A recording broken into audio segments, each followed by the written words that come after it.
Não é novidade pra ninguém que me assiste que eu não sou da época dos anos 90 ou 70, mas isso não me impede de ter visto alguns desenhos marcantes da época, como Castelo rá tim Sítio do Pica-Pau Amarelo, Que Monstro Te Mordeu, que não é da época, mas eu vi, e todos eles compartilham uma estética em comum, estética essa que amedrontou muita gente.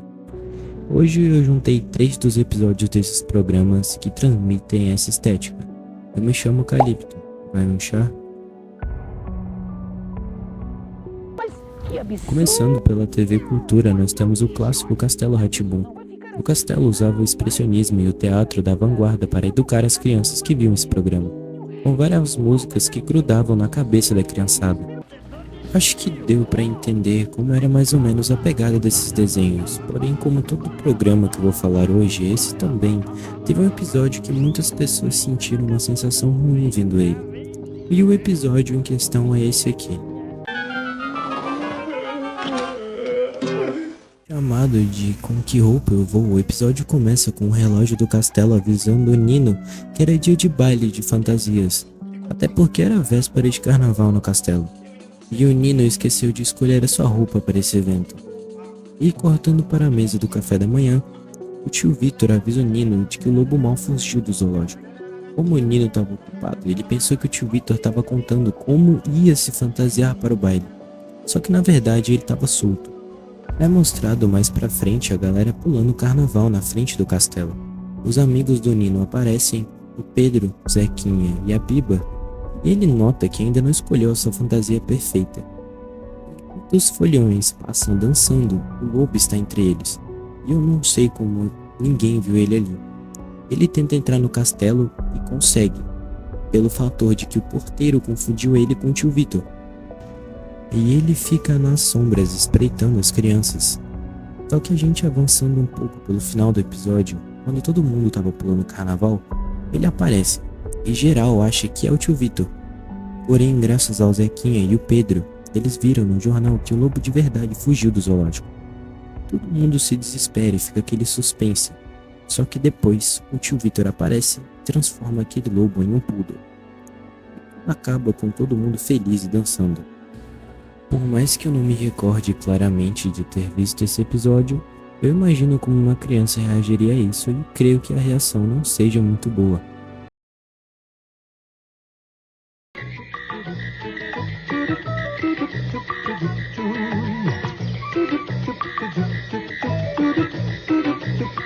O Sítio do Pica-Pau Amarelo dos anos 70, assim como todos os outros, é uma releitura das obras de Monteiro Lobato, focando no aprendizado do folclore com uma linguagem adaptada para a televisão da época e passava na Rede Globo, mas que também carrega um episódio de peso.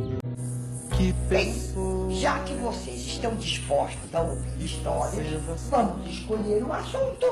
O episódio O Minotauro começa no sítio quando Dona Benta está contando às crianças a história do terrível Minotauro. A criatura mitológica com corpo de homem e cabeça de touro presa em um labirinto na ilha de Creta. Enquanto ela fala, um clima de mistério toma conta do lugar, com barulhos estranhos e mugidos ecoando na noite.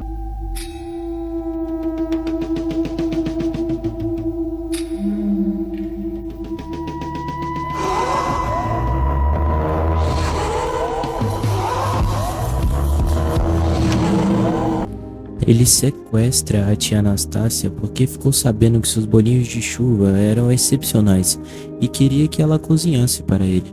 Com o sumiço dela, o resto da turma decide viajar para a Grécia Antiga para poder derrotar ele, e Pedrinho, Emília e Visconde partem em uma missão perigosa rumo à ilha de Creta para invadir o labirinto de Dédalo, enquanto o resto passeia por Atenas. Para derrotar o monstro, as crianças se aliam ao herói grego Teseu.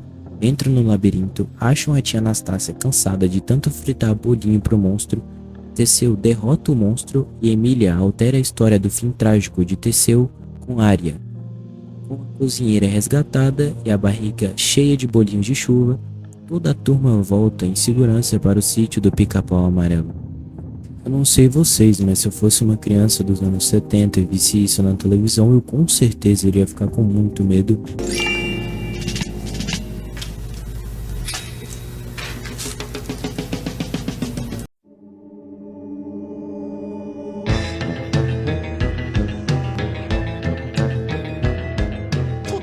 uma criança desenha um monstro. Ele ganha vida em um lugar muito especial. Voltando para a TV Cultura, que Monstro Te Mordeu, lançado em 2014, tem a premissa de que monstros desenhados por crianças ganham vida naquele mundo, e a Lali, a protagonista, tem que lidar com eles a cada episódio junto com seus amigos, não muito diferente dos outros dois programas dessa lista, mas ele não possui apenas um episódio que traz essa sensação. Porém, o que mais me chamou a atenção foi esse aqui.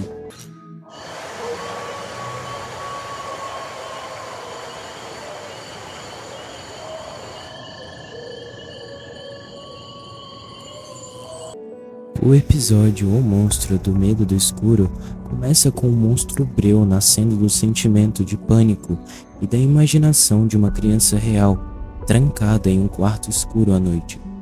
Diferente dos outros monstros da série, que costumam ser coloridos e engraçados, o Breu é uma criatura sombria, de aparência fantasmagórica e envolta em escuridão. Ele invade o Vale dos Monstros e apaga absolutamente todas as luzes.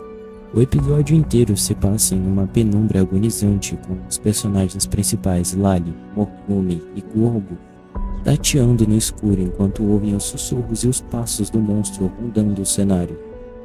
O clima de suspense e terror psicológico, entre aspas, infantil, só termina quando o Dr. Z ajuda a explicar que o escuro não esconde monstros reais, mas apenas as coisas comuns do quarto que a nossa mente distorce pelo medo. Eu era criança quando eu não me comportava.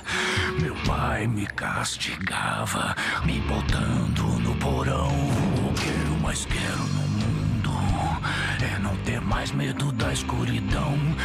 A história dele é meio pesada se você parar pra analisar, mas esse foi o vídeo. Eu queria lembrar que tudo dito aqui foi só a minha opinião. E caso tenham gostado, eu posso trazer parte 2 desse vídeo com desenhos cada vez mais atuais, digamos assim. Tem muito episódio e seriado que eu não coloquei que eu sinto medo até hoje também. E caso tenha gostado, espero que tenha sido bom o chá.